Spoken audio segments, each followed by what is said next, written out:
ఈరోజు ముఖ్యంగా మీడియా ముందుకు రావడానికి కారణం వడ్డర్ని గుర్తించిన పార్టీ ఏకైక పార్టీ తెలుగుదేశం పార్టీ నారా చంద్రబాబు నాయుడు 2014 నుంచి 2019 వరకు కూడా చరిత్రలో ఎప్పుడే స్వతంత్రం వచ్చిన తర్వాత మొట్టమొదటిగా 2015లో పాలక మండలి ఏర్పాటు చేసి వడ్డర్ల ఆత్మగౌరవానికి ఆనాడు ఫెడరేషన్ చైర్మన్ ఏర్పాటు చేసి పాలక మండలి ఏర్పాటు చేసిన ఘనత నారా చంద్రబాబు నాయుడుది. తిరిగి వడ్డర్ల అభివృద్ధి కోసం 132 కోట్లు సబ్సిడీ బడ్జెట్ కేటాయించి ప్రతి సొసైటీ సభ్యుడికి ₹1,00,000 సబ్సిడీ, ₹1,00,000 లోన్ ఇచ్చి ఆదుకున్న ఘనత తెలుగుదేశం పార్టీది, నారా చంద్రబాబు నాయుడుది. అదేవిధంగా ఆదరణం పథకం కింద పనిముట్లు యంత్రాలు కల్పించి ఆ కులాలకి పెద్దపీట వేసి అటు కుల వృత్తిదారులు కానీ చేతి వృత్తిదారులకి అన్ని రకాలుగా అందించిన ఘనత. ముఖ్యంగా వడ్డర్లకు న్యాయమైన కోరిక ఏమంటే, పక్క రాష్ట్రంలో మనం ఎస్సీగా ఉన్నాం, ఇక్కడ బీసీఏలో ఉన్నాం. కర్ణాటక ఒకటే కాదు, దాదాపు 29 రాష్ట్రాలలో 12 రాష్ట్రాలలో ఎస్సీ ఎస్టీగా ఉన్నారు. కాబట్టి ఆంధ్రప్రదేశ్లో తెలంగాణలో కూడా ఇక్కడ ఎస్టీలో చేర్చాలంటే 2018లో వడ్డర్ని ఎస్టీలో చేర్చాలని ఆ రోజు సత్యపాలక కమిటీ వేసి 173 జారీ చేసిన ఘనత తెలుగుదేశం పార్టీది, ఆనాడు నారా చంద్రబాబు నాయుడుది.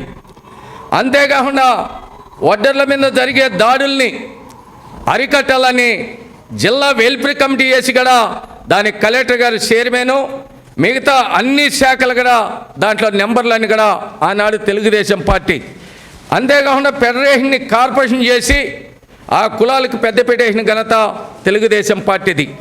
మరి తిరిగి 2019 నుంచి 2024 వరకు వైఎస్ఆర్ పార్టీ అధికారంలోకి వచ్చిన తర్వాత ఈ పాలక మండలికి ఎలాంటి ప్రాధాన్యతని కల్పించలా, కార్పొరేషన్ నిధులు కేటాయించలా, వడ్డర్ని ఎస్టీలో చేర్చాలనే జీవోని రద్దు చేసిన ఘనత ఆనాడు సైకో ముఖ్యమంత్రి జగన్మోహన్ రెడ్డిని కూడా మీ మీడియా ద్వారా కూడా తెలియజేస్తున్నా.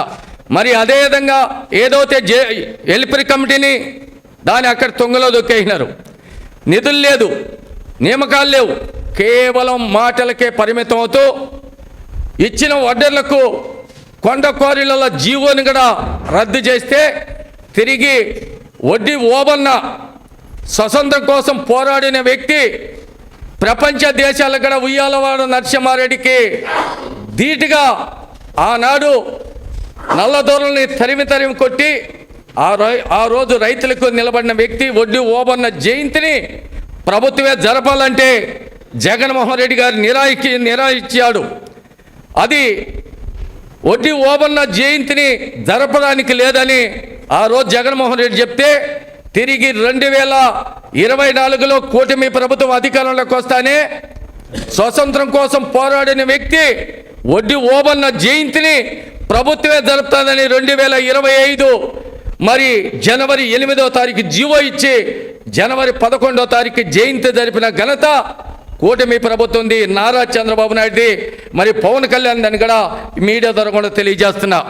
ఈరోజు మళ్ళా వడ్డీ ఓబన్న మరి విగ్రహాలు రాష్ట్ర వ్యాప్తంగా కూడా ఈరోజు ఒక పండగ రోజుగా ప్రతిష్ఠ చేసుకుంటూ, అదేవిధంగా తిరుపతి నడిబొడ్డున, తిరుపతి అంటే ఒక పుణ్యక్షేత్రం, ప్రపంచ దేశాలకు కూడా ఎంతో, ఏడుగొండల వెంకటేశ్వర స్వామి అంటే ప్రపంచ దేశాలు కూడా మన తిరుపతి వైపు చూస్తుందంటే ఇక్కడ వడ్డీ ఓబన్న విగ్రహం నిర్మాణం చేసుకోవాలంటే ఇక్కడ జిల్లా అధ్యక్షులు మరి గుంజ మదనమోహన్ కానీ, అదేవిధంగా దేవల శ్రీనివాసులు రవీంద్ర, మగతా పెద్దలు కూడా అంతా కలిసి మన బస్టాండ్కి ముందుగా ఇప్పటికే విగ్రహం కూడా నిర్మాణం అంతా ఏర్పాట్లు చేసినాం. ఇప్పుడు మన గౌరవనీయులు కాబోయే నాయకుడు, యువగలం వ్యవస్థాపకుడు నారా లోకేష్ బాబు గారు టైం కోసం వెయిట్ చేస్తున్నాం. త్వరలోనే ఇక్కడ స్థానిక ఎమ్మెల్యే కానీ, మాకు ఇన్ఛార్జి సుగుణమ్మ కానీ, ఈడ కూటమిల ప్రభుత్వం అందరినీ కలుపుకొని కూడా బలంగా భారీ ఎత్తున ఈ తిరుపతిలో వడ్డీ ఓబన్న మరి ప్రతిష్ట కూడా మీ మీడియా ద్వారా కూడా తెలియజేస్తాం, చేయబోతామని కూడా తెలియజేస్తున్నాం. అంతేకాకుండా తిరుపతిలో చూస్తున్నాం అనేక రకాలుగా ఈరోజు కూటమి ప్రభుత్వం వచ్చిన తర్వాత ఆదరణ 3గా తీసుకొచ్చి ఈ కులాలకు మరి పనిముట్లు యంత్రాలు ఇచ్చి ఆ కులాలను ఆదుకోవడానికి కూటమి ప్రభుత్వం పనిచేస్తున్నది. మరి మేము ఒకటే అడుగుతున్నాం, ప్రతిపక్ష వాదాగా లేదు. పులివెందుల ఎమ్మెల్యే గారు 5 సంవత్సరాలు మరి వడ్డల్ని ఎందుకు గుర్తించలేదు? ఈ ఆదరణ పథకాన్ని ఎందుకు పనిముట్లు లేదు? ఆ రోజు మా బీసీ సోదరులు 2-3 కులాలు నాయబ్రాహ్మణులకు 10,000 ఇచ్చారు, మా సోదరులే. రజకులు 10,000 ఇచ్చారు, కుల వృత్తిదారులు చేతి వృత్తులని. చేనేత సోదరులకు 10,000 ఇచ్చి వడ్డర్లు ప్రపంచ దేశాలలో కూడా కుల వృత్తిలో చేతి వృత్తిలో ఆధారపడిన కులం ఏ కులం ఉండాలంటే అది వడ్డర కులం. మట్టి పని చేయాలన్నా, రాయి కొట్టాలన్నా, కంకర కొట్టాలన్నా మన తిరుపతి ఏడుగొండల వెంకటే గుడిని కూడా వడ్డర్లే నిర్మాణం చేసింది. ఎన్నో ప్రాజెక్టులు, ఎన్నో భవనాలు, ఆఖరికి మనం ఉండే భవనం కూడా ఒకప్పుడు వడ్డర్లే నిర్మాణాలు చేసిన చరిత్ర. అటువంటి కులాన్ని విస్మరించిన ఏకైక నాయకుడు జగన్మోహన్ రెడ్డి. ఎందుకంటే ఈరోజు ఆ మాట ఘాటుగా చెప్తున్నాం, మేము కులవృత్తులు పనిచేస్తుంటే వీళ్ళు కులవృత్తులకు అర్హులు కాదని జగన్మోహన్ రెడ్డి సాధికార స్థలిలో ఈరోజు రాష్ట్రంలో 30 లక్షల జనాభా కలిగి ఉంటే 1,80,000 ఉన్నారని జనాన్ని మరి మా కులాన్ని విస్మరించి జనాభా లెక్కలో కూడా చేసిన చరిత్ర జగన్మోహన్ రెడ్డి అని కూడా సూటిగా తెలియజేస్తున్నాం. అంతేకాకుండా ఈరోజు మేమంతా కూడా 100కి 80% టీడీపీలో పనిచేస్తున్నాం. ఎందుకంటే ఈరోజు వైఎస్ఆర్లో ఉన్న వాళ్ళంతా కూడా తెలుగుదేశం పార్టీ వైపే చూస్తున్నారు. ఎవరైనా ఏ పార్టీలో బీసీలకు పెద్దపీట వేసిన పార్టీ అంటే అది తెలుగుదేశం పార్టీ. నారా చంద్రబాబు నాయుడు తర్వాత మన కాబోయే యువ నాయకుడు, యువగలం వ్యవస్థాపకుడు, ఐటీ శాఖ మంత్రి నారా లోకేష్ బాబు గారు ఈరోజు యువతకి పెద్దపీట వేస్తూ ఇట ఎవరైతే నిరుద్యోగులకు కానీ ఈరోజు చదువుకున్న విద్యార్థులకి మంచి భవిష్యత్తు ఇవ్వాలని పరిశ్రమలు తీసుకొచ్చి ఎన్నో రకాలుగా పెట్టుబడులు తెచ్చి ఈరోజు గూగుల్ సంస్థ కూడా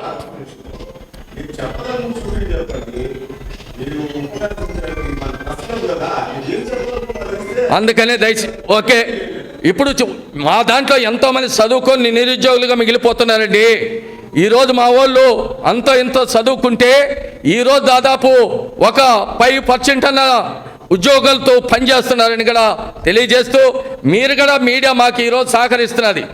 మేము ఈరోజు ఎనుగుబడిన కులం ఏ కులం ఉన్నదంటే వడ్డర కులం. కూలికి పోతే కుండగాడాలి, రెక్కాడితే డొక్కాడాలి. అటువంటి పరిస్థితుల్లో మేము వడ్డర సంఘాలు పెట్టుకుంటే ఈ తిరుపతి కావచ్చు రాష్ట్ర వ్యాప్తంగా మాకు జర్నలిస్టులు కానీ ఈరోజు మేము మీడియా దగ్గర వచ్చి మాట్లాడుతున్నామంటే దానికి మీ ప్రోత్సాహంగా ఉన్నది.